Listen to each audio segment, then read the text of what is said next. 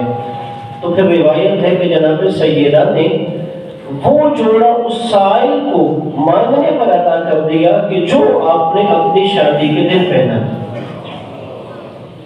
یعنی حضرت خاتون کی نفسیات کے حوالے سے دیکھیں کہ جناب سیدہ نے اس چیز کو مانگنے والے کو دینے کو ترجیح دی کہ جو در حقیقت انسان اپنے لیے پسند کرتا ہے۔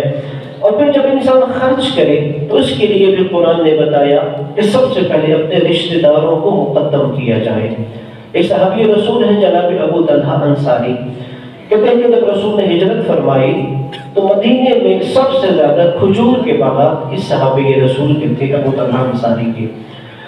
جب قرآن کی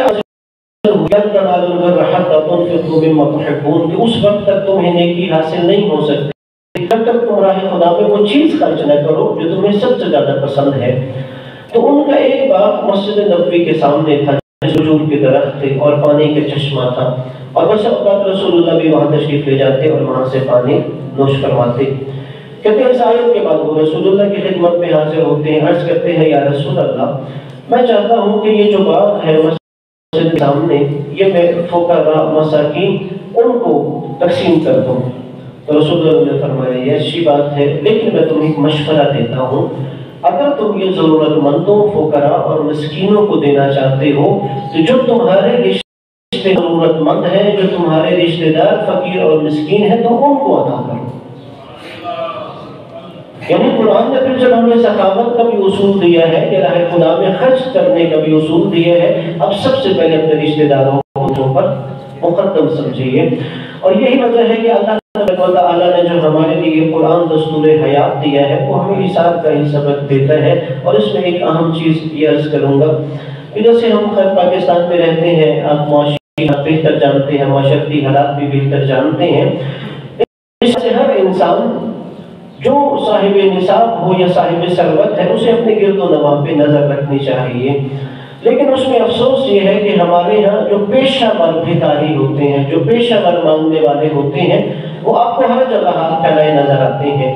لیکن جو سفید پوش طبقہ ہے وہ کسی کے آگے ہاتھ نہیں پھیلاتا۔ یہ جیسے معصوم کا فرمان، اگر تم کسی کے آگے ہاتھ پھیلا رہے ہو تو دیکھو تم کس کے آگے ہاتھ پھیلا رہے ہو۔ اس لیے کہ جب تم نے کسی کے آگے ہاتھ پھیلایا مطلب ہے کہ تم نے اپنی عزت کے سامنے رکھ دی ہے۔ اب یہ اس شخص سامنے والے پہ منحصر ہے کہ تمہاری عزت نفس کا خیال رکھے یا تمہاری عزت نفس مجروح کر دے۔ تو اب یہ جو طبقہ سفید پوش ہوتا ہے، کسی کے آگے ہاتھ نہیں پھیلاتا، وہ کہیں جا کے بھیک نہیں مانگتا، وہ کسی کے آگے سوال نہیں کرتا، وہ طبقہ محروم رہ جاتا ہے۔ یا سوائے ان لوگوں کے جو دیندار ہوتے ہیں وہ ان سے رابطہ کرتے ہیں تاکہ شاید وہ ہمارے سوال کرنے کی عزت نفس بچا دے۔ تو اس کے لیے ہمیں کم از کم یہ کرنا چاہیے کہ آپ کے گلی محلے میں اگر کوئی دکاندار ہے، کوئی کریانے کی دکان ہے، کوئی سبزی کی دکان ہے، کوئی دودھ کی دکان ہے، آپ وہاں چلے جائیے کہ کوئی ایسا شخص جو 1 مہینے 2 مہینے سے اپنا ادھار نہیں ادا کر پا رہا، 3 مہینے سے وہ اپنی رقم واپس نہیں دکاندار کو کر پا رہا، تو کم از کم اگر آپ ایسے لوگوں کا ادھار ادا کر دیں گے تو یقیناً آپ خدا کی بارگاہ میں صحیح معنی میں دولت خرچ کر دیں گے۔ ہماری عام طور پہ کوشش ہوتی ہے، ہم خود کوشش نہیں کرتے ضرورت مند کو تلاش کرنے کی، ہم یہی دیکھتے ہیں کہ جہاں پہ ہمیں کوئی ہاتھ پھیلائے نظر آ جائے ہم اسے دے دیں۔ ہاں اگر وہ بھی ضرورت مند ہے تو آپ اسے دیجیے، لیکن اس سے زیادہ بہتر وہ طبقہ ہے جو کسی کے آگے ہاتھ نہیں پھیلاتا۔ تو ہے کہ مالک کی کائنات ہمیں نبی علیہ نبی کی سیرت سننے، سمجھنے اور عمل کرنے کی توفیق عطا فرمائے۔ نبی علیہ نبی کی ذات پہ بلند تر صلوات پڑھیے۔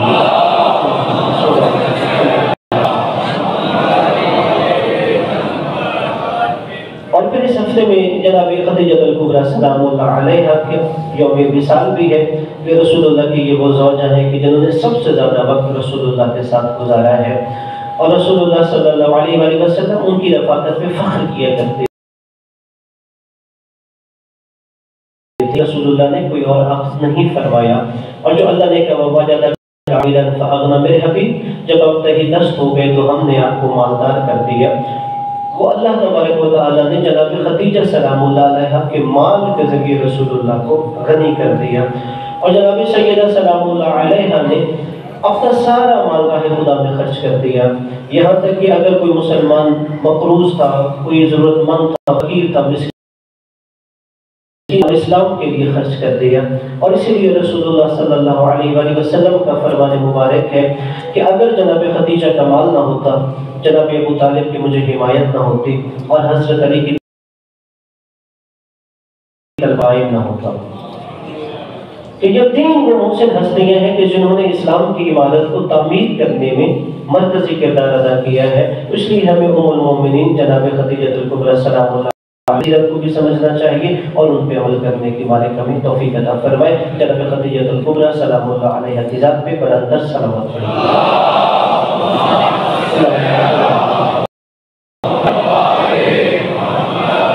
اور آخر میں بس ایک فقہی مسئلے کی طرف اشارہ کروں گا۔ ماہ رمضان المبارک میں جب فجر کی اذان ہوتی ہے تو اس فجر کی اذان کا یہ مطلب نہیں ہوتا کہ طلوع فجر ہو گئی ہے۔ ماہ رمضان کے علاوہ آگے پیچھے جب بھی اذان ہوتی ہے کا اعلان ہوتا ہے کہ نماز کا وقت ہو چکا ہے، چونکہ اذان کو فرض کرنے کے پیچھے جو فلسفہ لاجک ہے کہ اس چیز کا اعلان ہوتا ہے نماز کا وقت شروع ہو چکا ہے۔ مگر ماہ رمضان المبارک میں جب اذان کہی جاتی ہے یہ اس بات کا اعلان ہوتا ہے کہ امساک کا وقت ہو گیا ہے، یعنی کھانا پینا آپ چھوڑ دیں، یہ انتہائی سحر کا وقت ہو گیا ہے۔ اس لیے جب ماہ رمضان المبارک میں اگر کوئی بندہ اذان کی آواز سنے اور وہ فوراً نماز فجر ادا کر پہلے نماز ادا کر دے گا، اس کی نماز نہیں ہوگی۔ اس لیے آپ اس مسئلے کی طرف متوجہ رہیں۔ آپ اپنی مسجد امام بارگاہ میں اگر ماہ رمضان میں اذان سنتے ہیں فجر کی تو اس کے بعد نماز فجر ادا کریں، اس لیے کہ یہ اذان انتہائی سحر کا اعلان ہوتا ہے، طلوع فجر کا اعلان نہیں ہوتا۔ بسم اللہ الرحمن الرحیم والعصر ان الانسان لفی خسر الا الذین آمنوا وعملوا الصالحات وتواصوا بالحق وتواصوا بالصبر۔